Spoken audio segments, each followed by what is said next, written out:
NCERT ने क्या किया है, इस साल अपना सिलेबस रिड्यूस कर दिया और अपडेटेड एनसीईआरटी भी मार्केट में आ चुकी हैं, जिसमें सिलेबस रिड्यूस सिलेबस के हिसाब से दे रखा है। तो सबसे बड़ा क्वेश्चन आता है कि क्या जो अपना नीट का एग्जाम भी आएगा वो अपडेटेड एनसीईआरटी के हिसाब से आएगा? तो दोस्त पहली बात इसका आंसर है नो, ऐसा नहीं है कि वो अपडेटेड एनसीईआरटी के हिसाब से आएगा।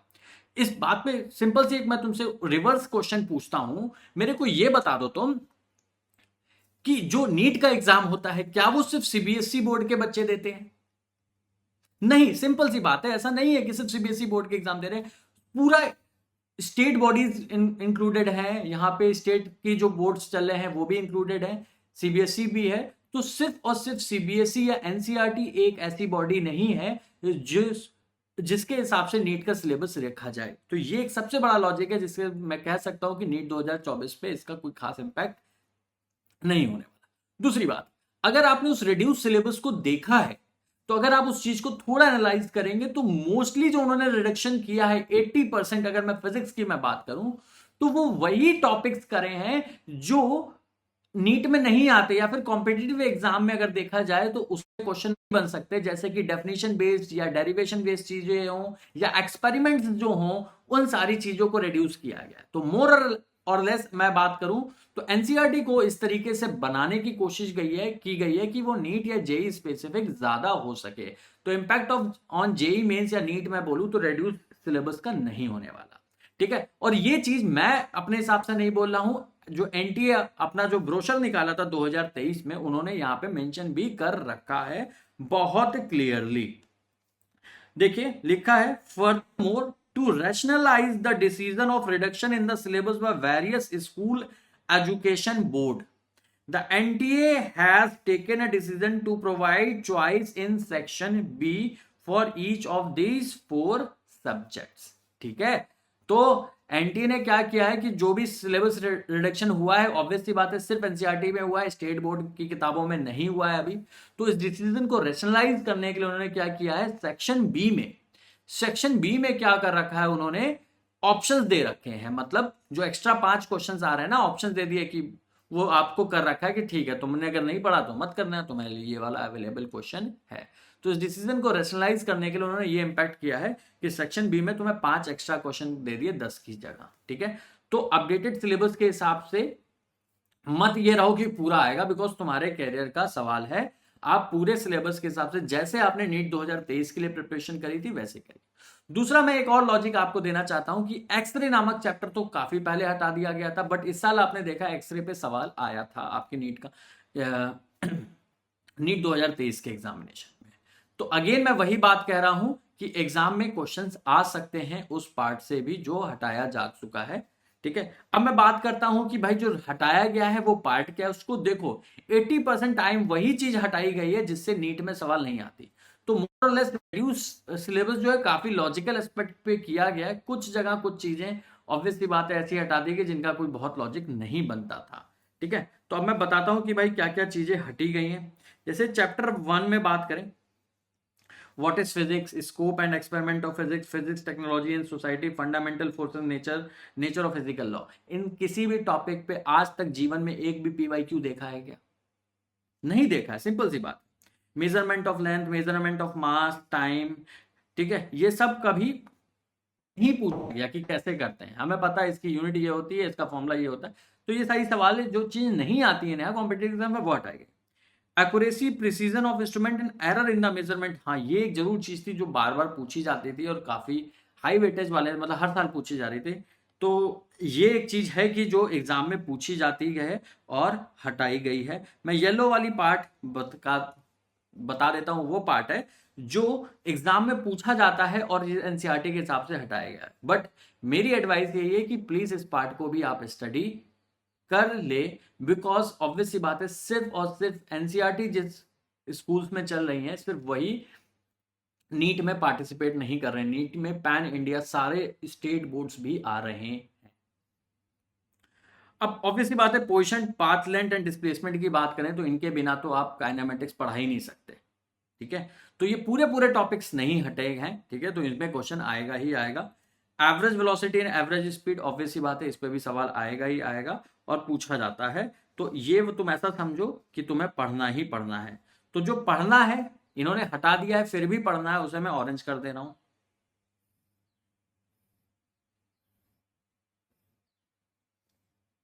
रिलेटिव वेलोसिटी, ठीक है, इस पे पूछा जाता है। अब देखो ये एक इंडिपेंडेंट टॉपिक है, इस पे आ भी सकता है, नहीं भी आ सकता, बट मेरा मानना है आता है, ठीक है। तो ये येलो वाले वो पार्ट है जो इंडिपेंडेंट टॉपिक है, तुम पढ़ो या ना पढ़ो उससे कोई दूसरे टॉपिक इंपैक्ट नहीं आते। ये ऑरेंज वाले वो टॉपिक्स है यार, तुम्हें पढ़ना है, इन्होंने लिखा है भाई बिना इन्हें बिना पढ़े वो तो चैप्टर ही खत्म कर दो ना फिर तो। फिर relative velocity in two dimension भी इन्होंने हटा दिया है, इसको पढ़ना है। देखो कोई भी चीज ऐसी है कि नहीं पढ़ेंगे ऐसा नहीं है, बस ये येलो वाले पार्ट जो है उनको तुम बाद में पढ़ लेना या लेस इंपॉर्टेंट में रखना, लेकिन पढ़ना है। Various forms of energies, laws of conservation of energy, ठीक है।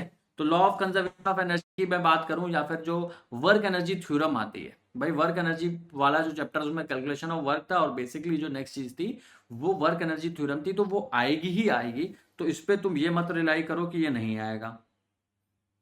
भाई पोटेंशियल एनर्जी, काइनेटिक एनर्जी, ये सब थोड़ी ना हटा सकते हो फिजिक्स से आप। Theorems of perpendicular and parallel axis theorem, bye moment of inertia सबसे इंपॉर्टेंट पार्ट है, रेडियस ऑफ गायरेशन पे हर साल सवाल पूछा जाता है, तो कहीं भी यूज आ सकता है, ठीक है। अब theorem of perpendicular axis theorem, भाई ऑब्वियस सी बात है डेरिवेशन नहीं आएगा, तो उन्होंने तो डेरिवेशन हटा दिया, बट उसका एप्लीकेशन आ सकता है। रोलिंग मोशन एक इंडिपेंडेंट टॉपिक है, ठीक है, और हालांकि नीट में इससे सवाल भी कम ही आते हैं, ठीक है। तो ये येलो पार्ट कर दिया।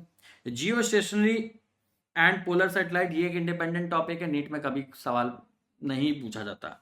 वेटलेसनेस, इस पर भी सवाल नहीं पूछा जाता, ठीक है। तो ये सब फालतू के टॉपिक्स थे जो एक्स्ट्रा थे, तो मन है मतलब देखना है, उतने इंपॉर्टेंस नहीं देनी है कुल मिलाकर, लेकिन देखना जरूर है, बिकॉज मैंने लॉजिक तुम्हें पहले ही दे चुका हूं। फिर chapter 9 mechanical properties of solids में बात करूंगा, तो इलास्टिक बिहेवियर ऑफ सॉलिड की बात करूं, ठीक है। तो भाई कुल मिला के इस चैप्टर से एक ही फॉर्मूला है, stress of is equal to Young's modulus time strain, उसी पे सवाल आता है और उसी पे ही आएगा भी, तो उसमें कुछ नहीं हटाया गया। डिटर्मिनेशन ऑफ यंग, तो जो एक्सपेरिमेंट था वो हटा दिया गया, टॉपिक नहीं हटाया, तो यहाँ पे इस चैप्टर में कुछ भी नहीं है, ना येलो है ना ऑरेंज है, सब पढ़ना है, ठीक है। अब बर्नौलीज का एप्लीकेशन था वेंचुरीमीटर, भाई इस पे तो इसी साल सवाल आया 2023 में ही, ठीक है। तो ऑब्वियसली बात है वेंचुरीमीटर कैसे काम करता है, ठीक है, या उसका एप्लीकेशन क्या है वो तुमसे पूछा जा सकता है अभी भी, तो इसको येलो कर दिया है बिकॉज एक इंडिपेंडेंट टॉपिक है, तो मैं इसको ना पढ़े तो ऐसा नहीं कि बाकी चीज नहीं कर सकते, वो नहीं हो सकता। Blood flow and heart attack, भाई जीवन में कभी सवाल आया इस चीज से फिजिक्स में। Detergent and surface tension, detergent का सरफेस टेंशन पे क्या इम्पैक्ट है, सरफेस टेंशन टॉपिक नहीं हटाया है, मतलब ठीक है डिटर्जेंट मिला देते हैं तो लिक्विड की सरफेस टेंशन कम हो जाती है, वो सब जो थ्योरेटिकल एस्पेक्ट है वो खत्म कर दिया है, तो इंडिपेंडेंट टॉपिक है और इस पर कोई सवाल ना पूछा जाता है ना आता है। ग्रीन हाउस इफेक्ट, ठीक है। तो ये जो रिड्यूस सिलेबस है ना, ये ड्रामा है, ऐसा कुछ है नहीं, मैं फिर से बार बार बोल रहा हूँ, पूरा सिलेबस पढ़ना है, लॉजिक भी बता चुका हूँ, एनटीए ने खुद बोला है कि रेशनलाइज करने के लिए हमने क्या कर रखा है, सेक्शन बी में चॉइस दे रखी है आपको। हीट इंजन, ठीक है, बहुत इंपॉर्टेंट पार्ट है, मैंने इस साल भी बताया था, पहले ही प्रेडिक्ट कर दिया था कि हीट इंजन एफिशिएंसी के फॉर्मूले पे भी सवाल आएगा, आएगा ही आएगा। इंडिपेंडेंट टॉपिक है इसलिए येलो कर रखा है, लेकिन तुम्हें पढ़ना जरूर है। Refrigerator and heat pump,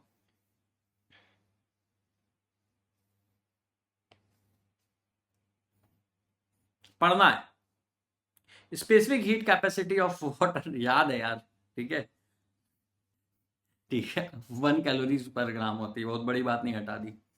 damped oscillation and harmonic motion, ये भी येलो पार्ट है, ऑब्वियसली बात है, इससे पहले ही सवाल बहुत कम आते थे, तो ये तो हटा दिया, तो मेरे हिसाब से तो ये हटा ही मानो, इनफैक्ट इसे तो क्रॉस मान लो, नहीं पढ़ना है, तुम समझ लो इसको, तो पहले भी नहीं पूछा जा सकता, समझो जो पहले नहीं पूछी जाती थी वही चीजें हटाई गई हैं।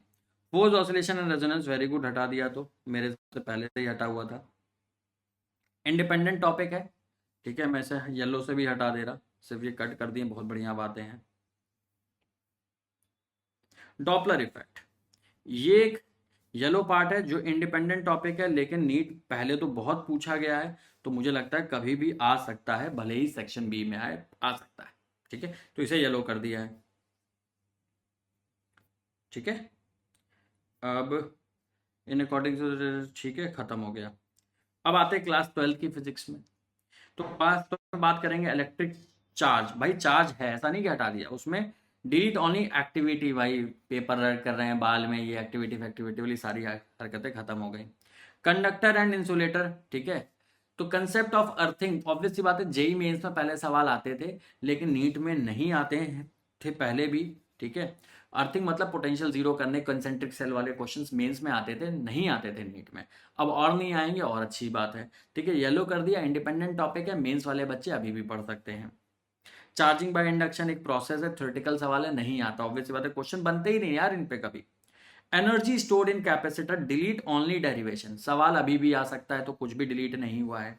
रेजिस्टिविटी ऑफ वेरियस मटेरियल, इसमें जानते हो टेबल दे रखी थी जिसमें डेटा था, ठीक है। तो रेजिस्टेंस या रेजिस्टिविटी नामक का टॉपिक हटा दिया, ऐसा कुछ मत समझना, तो यहां पे कुछ भी डिलीट नहीं हुआ है।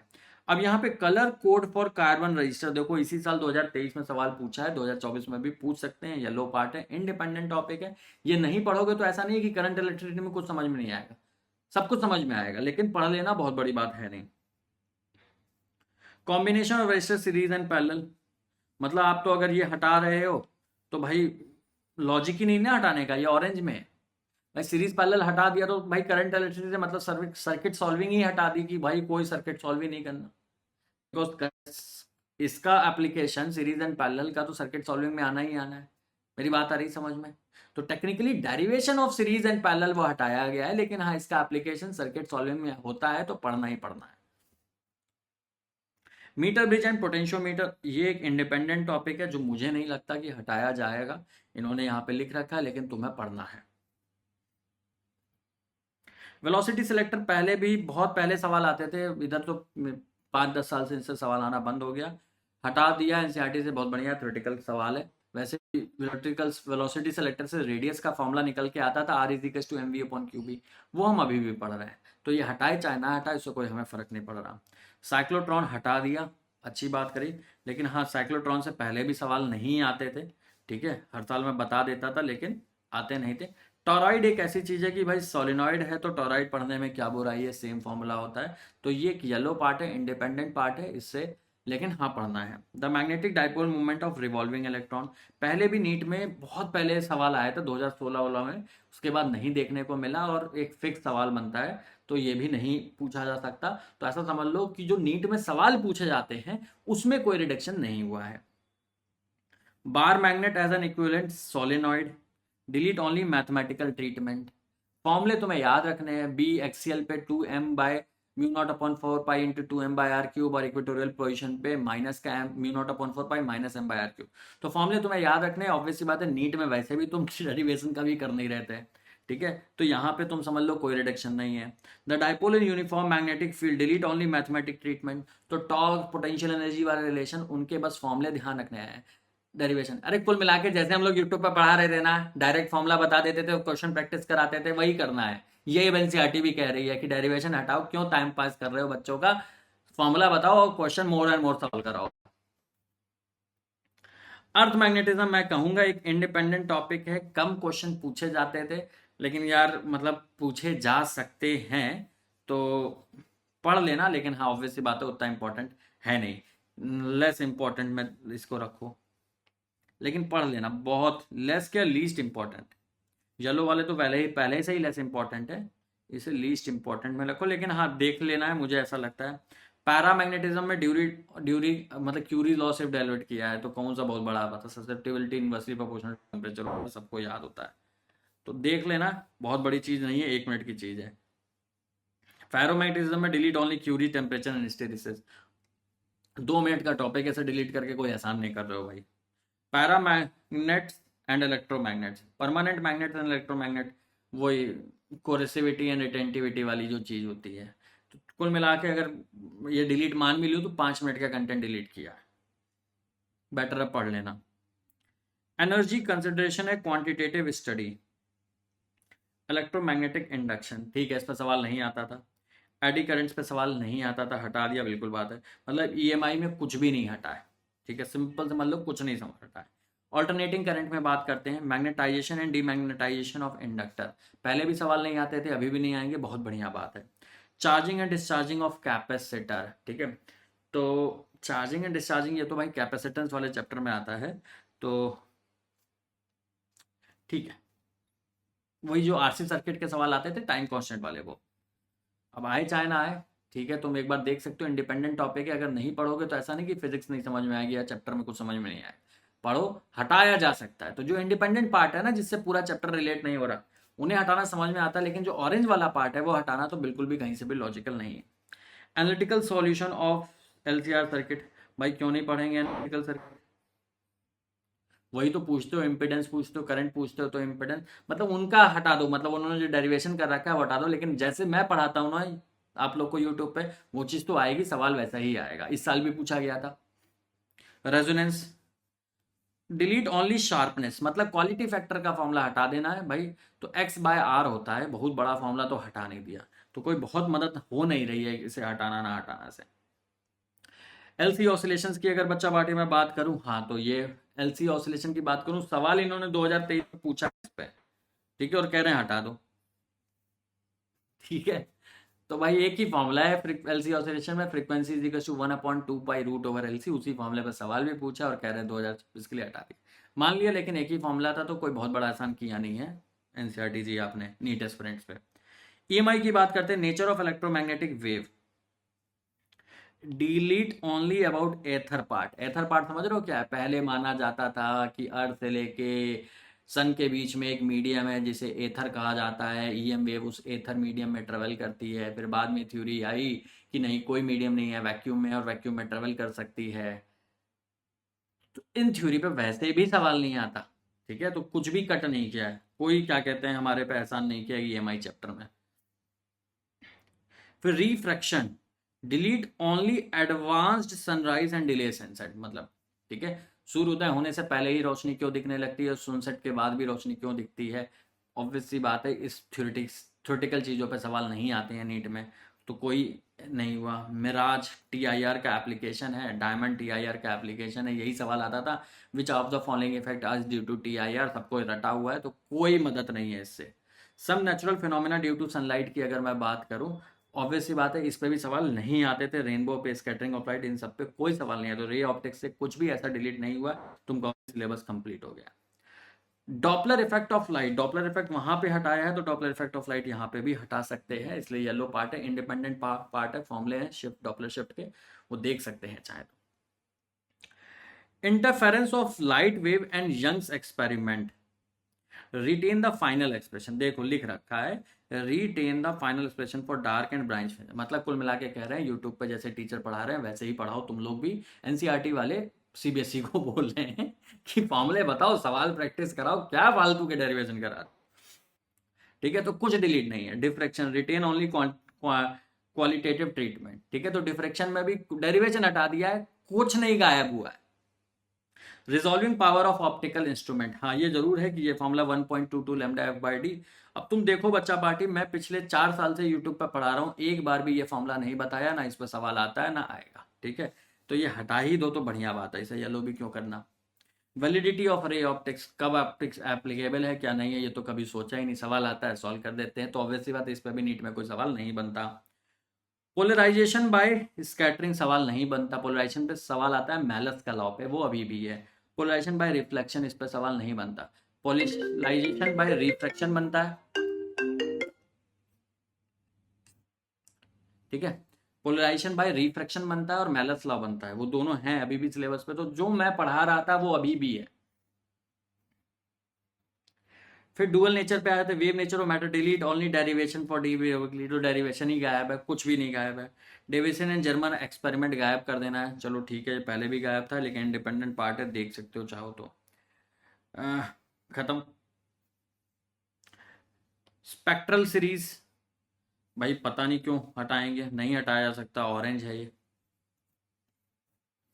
भाई बोहर मॉडल में पूछोगे क्या एटम में, अगर स्पेक्ट्रल एमिशन सीरीज हटा दिए, ठीक है। देखो कितनी अच्छी बात है, written only the expression for radius of nth possible. तो दादा हम अभी भी यूट्यूब पर रेडियस का फॉर्मूला, वेलोसिटी का फॉर्मूला, एनर्जी का फॉर्मूला ही पढ़ा रहे थे, हम कभी रेडियस और वेलोसिटी की डेरिवेशन करा ही नहीं पिछले 5 साल में कभी, ठीक है, हमें भले ही मालूम वो डेरिवेशन फर्जी है, तो हटा के हम पे कोई एहसान नहीं किया रहा है, सीबीएसई वालों पे हो रहा होगा। The line spectrum of hydrogen atom, ठीक है, आएगा, लेमन बामा पाचन सीरीज जो है वो आएगी, इस साल भी पूछी गई थी, तो कुछ नहीं हटा है, कुछ नहीं हटा है, सिंपल सी बात। Law of radioactive, alpha decay, beta decay, gamma decay, पता नहीं, एक इंडिपेंडेंट पार्ट है, मुझे नहीं लगता कि हटाना जाना चाहिए। हटा दिया, बहुत बढ़िया बात है। न्यूक्लियर रिएक्टर, पहले पहले भी इस पर सवाल कम आते थे, हटा दिया, बहुत बढ़िया बात है। तो कुल मिला के ये पार्ट तुम्हें पढ़ना है, और ऐसा समझो कि यहाँ पे भी कुछ भी नहीं हटाया गया। सेमीकंडक्टर में बात करता हूँ, special purpose PN junction diode, ये हटाया, ये भी एक इंडिपेंडेंट पार्ट है, इसे हटाया गया है। ऑप्टो इलेक्ट्रॉनिक डिवाइसेस पढ़ते थे, जेनर डायोड पढ़ते थे, ये हटा दिया गया इनके हिसाब से, ठीक है, इंडिपेंडेंट पार्ट है। बाद में एंड में जो मैं शॉर्ट थ्योरी देता हूँ ना, मुश्किल से आधे घंटे की, सिर्फ वो देख लेना नीट 2024 के लिए, ठीक है। मैं करा दूंगा अपने हिसाब से, मैं बता के कि यार ये रिड्यूस सिलेबस के हिसाब से नहीं है, लेकिन मैं एक्स्ट्रा बता रहा हूँ, कर लेना, ज़्यादा नहीं लगेगा इसको सॉल्व करने, मतलब ये जो बता रहे हैं ना, ये पार्ट में 15 मिनट में पढ़ा देता हूँ बच्चों को। Digital electronics and logic gate, भाई इलेक्ट्रो मतलब सेमीकंडक्टर की जान है लॉजिक गेट्स, तो लॉजिक गेट्स पे सवाल पूछे जाते हैं, मुझे लगता है पूछे जा सकते हैं। अगेन इंडिपेंडेंट टॉपिक है, इसलिए येलो है, लेकिन पढ़ना है हमें। तो ये सारी समरी थी भाई कि क्या रिडक्शन है सिलेबस में और कैसे पढ़ना है। तो भाई सबसे पहले तो एनटीए का फॉर्म पढ़ लो यार, जो भी कोई बता रहा है, तो मेरे हिसाब से तो इन्होंने खुद बोल रखा है, to rationalise the decision of reduction in syllabus various school of education, NTA decision to provide choice in section B. तो रैशनलाइजेशन का मुझे नहीं लगता कि एनटीए नीट के एग्जाम में कोई फर्क पड़ेगा। दूसरी बात, अगर करना चाहते भी हैं तो आपने देखा मोटा मोटा सिलेबस में कुछ टेक्निकली कुछ भी नहीं हटाया गया है, ठीक है, कुछ भी नहीं हटाया गया है, वही पार्ट चीजें लिख दी गई हैं जो पहले भी नीट में नहीं आती थी, चाहे जैसे कि वो एक्सपेरिमेंट्स हो या डेरिवेशन हो। तो जैसे आपने नीट 2023 की तैयारी करी है, वैसे ही 2024 की तैयारी करनी है। ऑरेंज वाले पार्ट तो 100% पढ़ने ही पढ़ने हैं, कुछ पार्ट जो येलो वाले हैं वो मार्क करके आप रख सकते हो कि एट द एंड, मतलब जब एग्जाम पास में होगा तब आप उसे एक बार अलग से देख के थोड़ी सी प्रैक्टिस कर ले, कि बाय चांस अगर सवाल आ गया, और ऑप्शन बी में, चलो ऑप्शन तो अवेलेबल है, लेकिन हो सकता है जो वो सवाल आए, ये वाला सवाल बहुत इजी हो और उसकी काउंटर पार्ट में जो मेन सिलेबस से सवाल आया है वो बहुत डिफिकल्ट हो, तो आप ये वाला करने में ऑब्वियसली बात है ज़्यादा कंफर्टेबल है। ऑब्वियसली बात है, लॉजिक गेट का एक सवाल आ जाए, कोई मैकेनिक्स का अच्छा सवाल आ जाए, तो चॉइस तुम लॉजिक गेट करोगे, भले ही तुम्हारे सिलेबस में हो ना हो। तो आप मेरे हिसाब से सारी चीज़ें पढ़नी। अगर वीडियो पसंद आया तो प्लीज़ वीडियो को लाइक कर दें, चैनल को सब्सक्राइब कर दें, और इसी तरीके से डिटेल्ड ऑनेस्ट चीज़ों को की डिटेल्स आपको मिलती रहेंगी इस चैनल पे। Please subscribe the channel. Tata bye bye, जय हिंद, god bless you, see of.